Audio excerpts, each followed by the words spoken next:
Bonjour,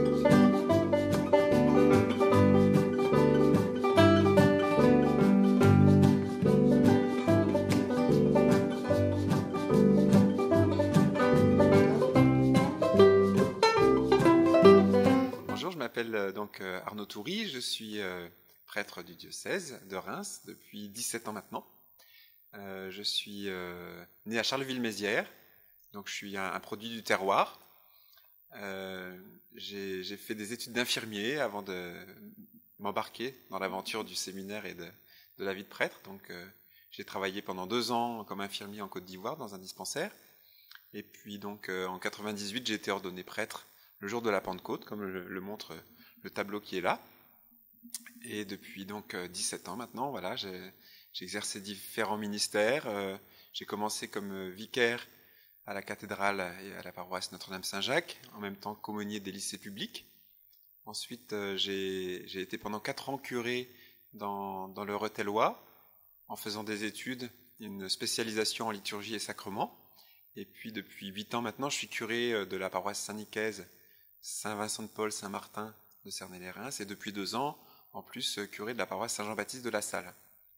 Également, j'ai 2 charges diocésaines. Je suis délégué diocésain à la pastorale liturgique et sacramentelle. Donc je m'occupe de ce qui est formation à la liturgie et au sacrement. Et puis j'accompagne le service diocésain de la catéchèse de l'enfance, qui est sous la responsabilité d'une laïque, Cécile. Pourquoi prêtre diocésain? En fait, quand j'étais en Côte d'Ivoire, comme infirmier, je me suis évidemment posé la question d'être missionnaire.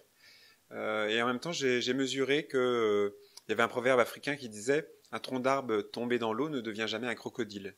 C'est-à-dire que quand on est dans une culture qui n'est pas la nôtre, il y a toujours un peu de difficulté à pouvoir se faire comprendre et à bien comprendre les personnes parce qu'on n'a pas les mêmes, on n'a pas forcément la même manière de se représenter les choses. Et j'ai découvert à ce moment-là qu'en fait, moi j'étais de quelque part, j'étais des Ardennes, du diocèse de Reims, et que donc j'avais déjà une compétence qui était que je pouvais, a priori, comprendre plus facilement les gens d'ici que les gens de là-bas. Et ça m'a déterminé. Je me suis dit, finalement, il y a aussi des besoins très grands en France. En Afrique, il y a pas mal de vocations. Chez nous, c'est un petit peu plus difficile. Et donc, quand je suis rentré de mes 2 ans de service national comme infirmier, eh bien, c'était clair dans ma tête que j'étais fait pour plutôt suivre l'itinéraire, devenir prêtre diocésain. Ce que je trouve intéressant aussi, c'est que si je reste dans les comparaisons médicales, le prêtre diocésain, c'est un généraliste. Il voit des gens de tous les milieux. Il choisit pas, il n'est pas dans une communauté particulière. Il est attaché à un peuple qui est sur un territoire. Et sur ce territoire, bien, il y a des gens de toutes catégories, avec des histoires très différentes les uns et les autres. Et donc, c'est pas sélectif à l'entrée d'une certaine façon. Voilà.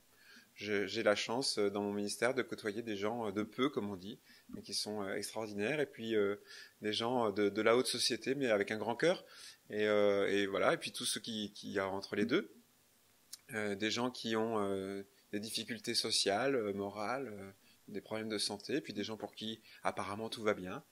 Et ce côté généraliste me plaît beaucoup, parce que finalement ça donne une belle diversité à ce que je peux vivre comme prêtre. Donc les difficultés aujourd'hui dans ma vie de prêtre diocésain, elles sont liées aux évolutions et aux changements dans notre monde. Il y a beaucoup de mobilité. Les personnes ont peu la possibilité de s'investir dans la durée ou de manière régulière dans une vie paroissiale.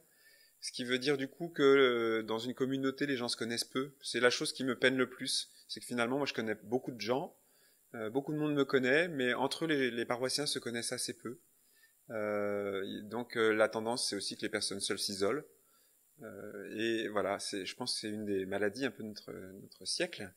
En même temps, voilà, quand il y a le désir de faire quelque chose, les gens s'y mettent, et ça, c'est aussi beaucoup de joie. Je pense notamment aux catéchumènes, donc des adultes ou des enfants en âge scolaire qui décident de devenir chrétiens en recevant le baptême, la confirmation, l'Eucharistie. Et c'est vrai que je vois là plein d'espérance. C'est vraiment regarder ce qui est clos au cœur d'un hiver. Voilà, il y a des personnages en fait. Et voilà, ça suffit pour nous laisser entendre qu'il y aura un printemps.